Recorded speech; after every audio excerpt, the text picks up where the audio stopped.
Hey, what's up? What's up? This your boy Apex the God here with you for Convict Life. Now, this one right here, I'm gonna tell you about the story about when I was at United States Penitentiary, Lee County, Virginia. We had a battle between the Texas Mexicans and the Paisa. You see, the Paisa, those are Mexicans that are born in Mexico. They got caught over here. That they illegals, basically. And see, you would think that they all one people, they get along, but Mexicans that's across the border, they don't get along really with the California or the Texas Mexicans, right? But, they try to say that these guys are like, how Jamaicans feel about Jamaicans that's born in America. They call them Jamaicans and shit like that, like second generations and stuff. So, alright. So it's been hostility about it a lot, right? So Texas Mexicans ended up getting in an argument with a couple of the Paisas. And one thing I've noticed about the Texas Mexicans, a lot of them is pretty tall. Like most of the Paisas, they're like your typical Mexican, short. I ain't really seen none of them over 5'7", 5'6", 5'7". So me and my homeboy, his name was DeMarcus Ivy. They call him Shine from Charlotte, North Carolina, right? Me and him was in state prison together. He was blood and everything, so he used to go over there and G-check people and everything, used to steal people's shit and everything. We both worked in the kitchen.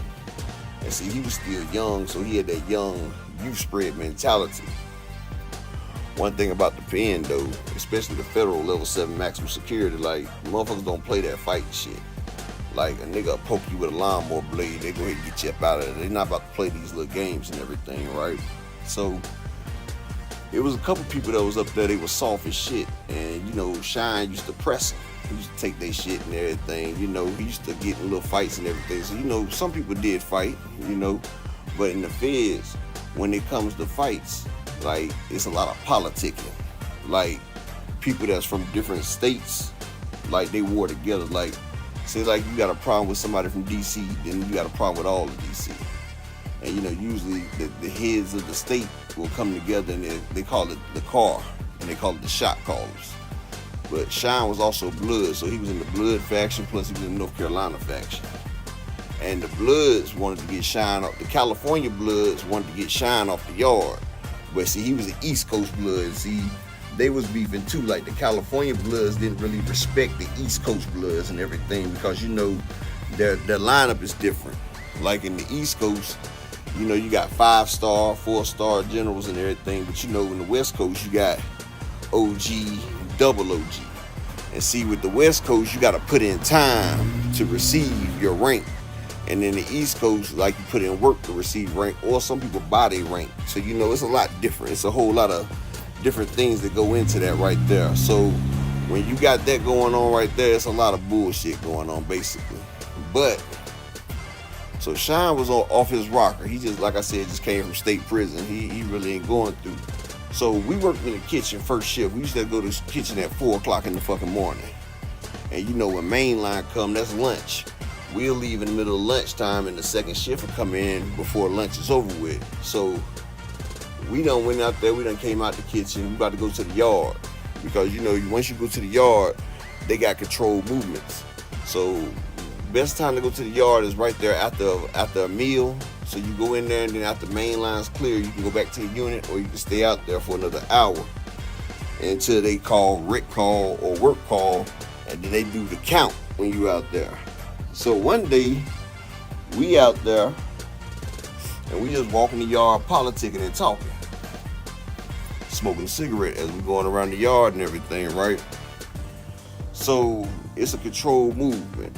And as we see the control movement, the dorms on the outside of the fence because, everything is fenced in. Each section that you go to in the prison is fixed in. So it's a controlled movement. And we just walking, ain't talking and everything. And next thing you know, we see the control move, the outbound move. And I swear, it's about like, in the Mexicans, it's about like 500-600 Mexicans on the compound. Like 400-500 of them is the Mexicans from Mexico. Then you got like 100 California and Texas Mexicans, right? So, unbeknownst to me, shit was about to go down. So I'm walking with Shine, and Shine had already got into it with the New Orleans boys too. So they was already having issues. They had talked to him with the blood and everything. So me and him walking, and he my little homie. So I'm telling him like, look, bro, you got a good thing. You working in the kitchen with me, bro. You can make this bread, man. Stop all that you spread shit for somebody poke you. Like, nigga, I had, like I said, I had issues, and I've done over 2 years in a hole before I got there. And we gonna talk about that on another story about when me and the officer got into it, and I got shipped out, had to go to Mary and everything, but that's a different story for a different time. But, so we walking around, as soon as the gate opened, we halfway around the yard. And see, the yard, you can walk around the yard 4 times, and that's a mile. So each time around is a quarter of a mile. So we walking around, we there by the handball court. It's the outside basketball goes, the handball wall. It's a handball court, it's just a wall with the court. So as we walking around and everything, like, it's like a 300 yards from the gate to where we was at. And if you ever seen that movie Braveheart, that's the way it looked. The Mexicans just took off running as soon as they came through. It's about 300 Mexicans running toward where we was at. And I'm looking, I'm like, what the fuck? And I look over at Sean, I'm like, bro, what the fuck did you do? Like, I'm sitting here like, I'm like, what the fuck? And I ain't even got my joint on me. My joint over there by the other side of the trash can. And I'm like, bro, what the fuck? And I'm getting nervous, like, bro, we about to get goddamn busted up. Well, I say, shit, we got to get a couple of them. And I'm like, Sean, what the fuck did you do, my nigga? He's like, bro, I ain't did shit. I'm like, bro, you sure? Like, what the fuck? It looked like they're running directly in our direction. And then I just happened to look behind me, and at the handball court, it's about 40 or 50 Texas Mexicans, led by the dude named Angel. He a big, tall Mexican. He about 6'2". He used to play softball with us and football with us in the prison. And they up there waving the Mexicans on, like, come on, niggas, come on. Like, they over there. And I'm like, oh, shit. So me and Sean, we got out the way and got on the ground. Because, that's what the people say. Like, in the towers, they see what's going on. And, you got gun towers all around the unit and all around the prison, so they can keep track of what's going on. So the only thing we hear on the loudspeaker is, get down on the ground, acuesta se de piso, acuesta se de piso. That's all they hollering out over the loudspeaker. So they done hit the deuces. So, the prison, the officers, they running out there to the thing, but it's going to take them about 5 minutes to get there because they all the way on the underside of the damn prison. And like I said, it's about a half a mile run for them to get to where it was going down at. So these Mexicans, they're running. The other ones got their back near the handball court. And I mean, it just looked like a scene out the movie when they all clashed. Like, some of the Mexicans running, they jumping through with jump kicks. And next thing you know, we just see, bah, bah, bah, bah, bah. We seen little Mexicans flying, like they were fighting. Motherfucker had lock in the sock. Like, one of them had a bocce ball. A bocce ball, they like big ass pool balls. And he had it in a knit bag, and he's swinging, cracking. We see these Mexicans, they got knives, they cutting, they stabbing, they fighting. Like, it was a whole bunch of ass whooping going down that day. Like, they were going to get it.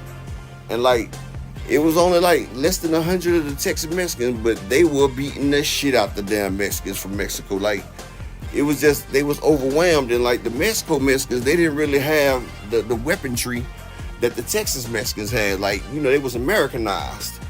And them boys was going to war. They went to war for damn near 8-9 minutes, and I had to say it, they was outgunned 10-1. But actually, they really whooped them boys' ass. A lot of them was getting cut. They had a lot of damn people had to go to the hospital, airlifted and everything. And then, like, they got the damn PERT team, the Prison Emergency Response Team came through. They coming in with shields and batons.